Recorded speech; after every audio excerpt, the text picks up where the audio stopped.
guys, my name is Ines McKenna with Radix Real Estate. I'm Amanda Weitzman with Fairway Mortgage. So today we want to talk to you a little bit about how your credit score affects your home buying power. Amanda, I've always wondered, does a lender have like the favorite or ideal credit score for a home buyer when they're just qualifying them?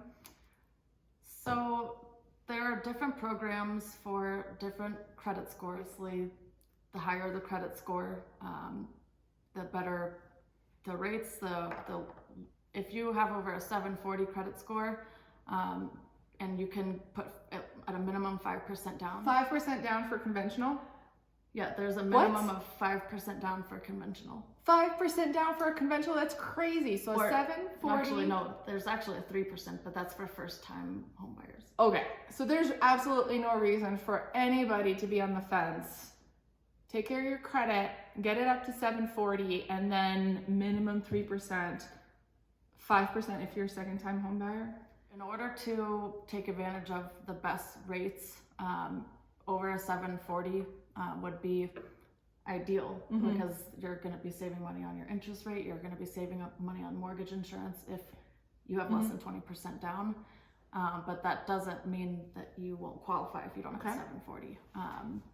For conventional loans, a 700, to qualify, it would be at a 620. But if you're below 700 and above 620, we may look into putting you into an FHA loan if you have less than 20% down, because mortgage insurance is going to be much higher unless you have 700, and you don't get as big of a break on the interest rate if you have less than 700. So as far as a monthly payment is concerned, FHA might be a better way to go for situations like that. But I mean, it's all numbers, and wherever they fall, we have to look at every situation and evaluate every scenario. And that's what I do, is figure out the best way to get you into a mortgage where it's benefiting you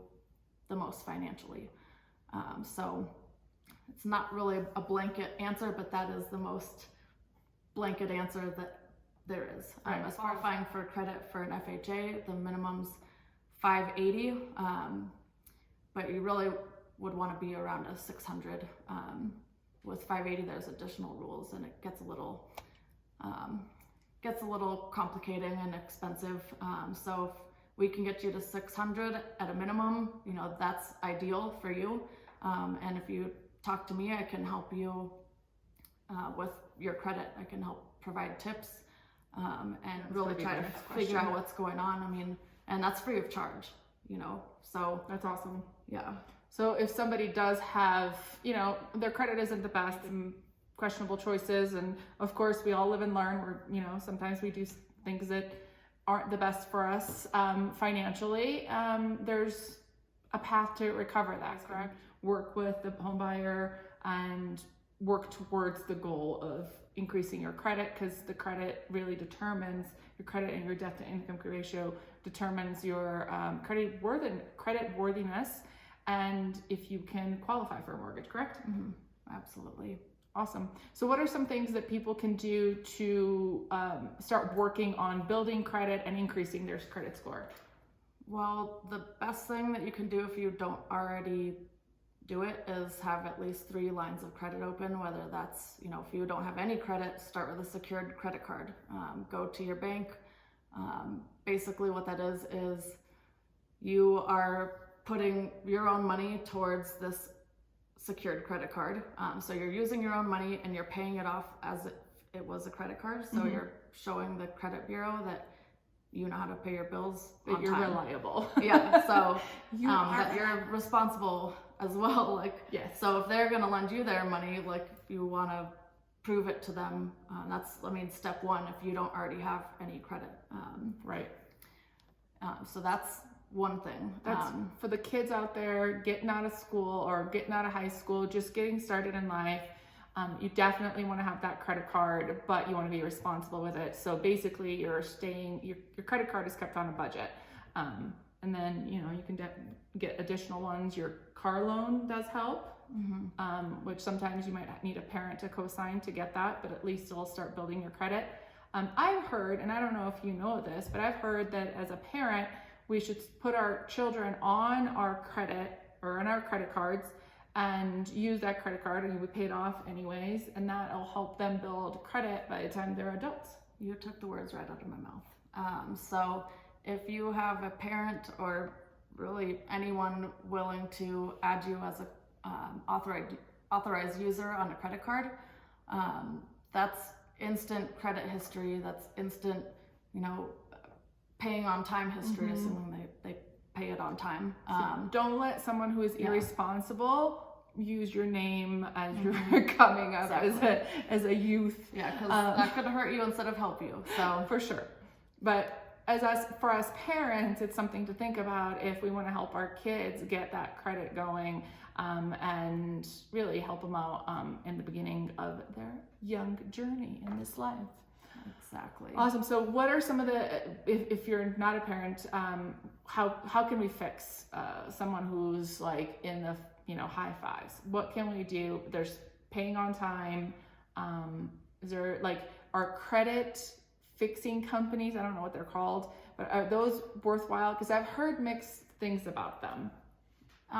They could be, but we can essentially do the same thing for free.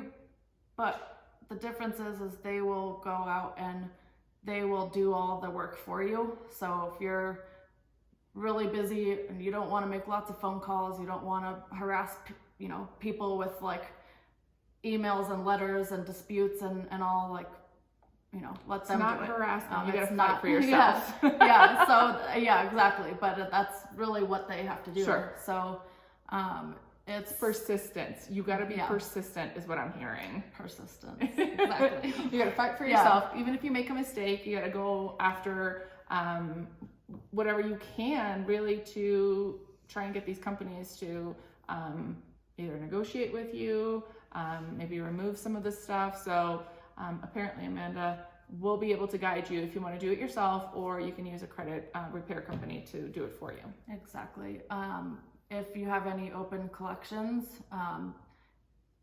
the best thing that you can do is call the company directly, and only pay them if they agree to completely delete the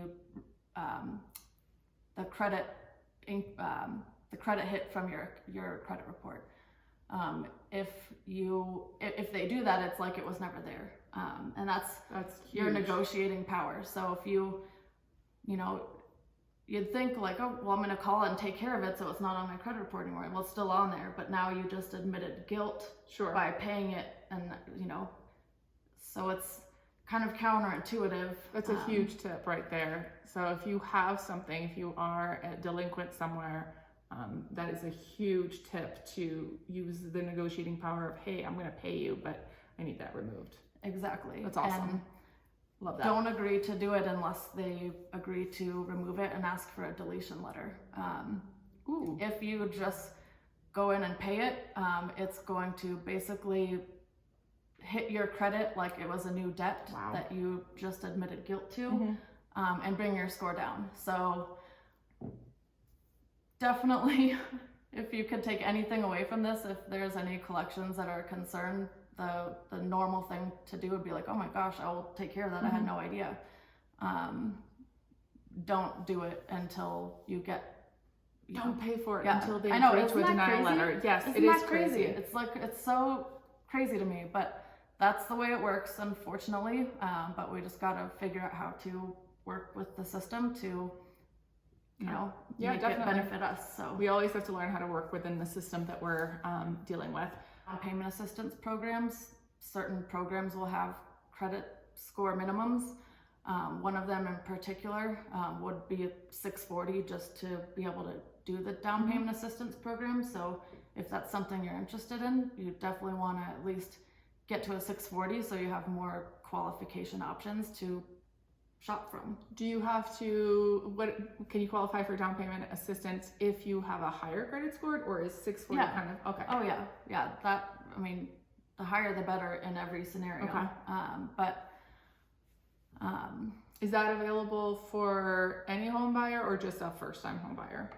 For down payment assistance, there are certain programs you don't have to be a first-time home buyer, and so that's huge. But it does have to be your primary. You can't be like, okay, well now I'm going to buy a second home in Florida, like, you know, like that'd be really awesome, but like that doesn't work that way. So as long as it's your primary, it doesn't matter if you've been a first-time home buyer before. For certain programs, with down payment assistance programs, there's this one in particular where you can use it for appraisal gaps, which is huge in this market where it's very difficult to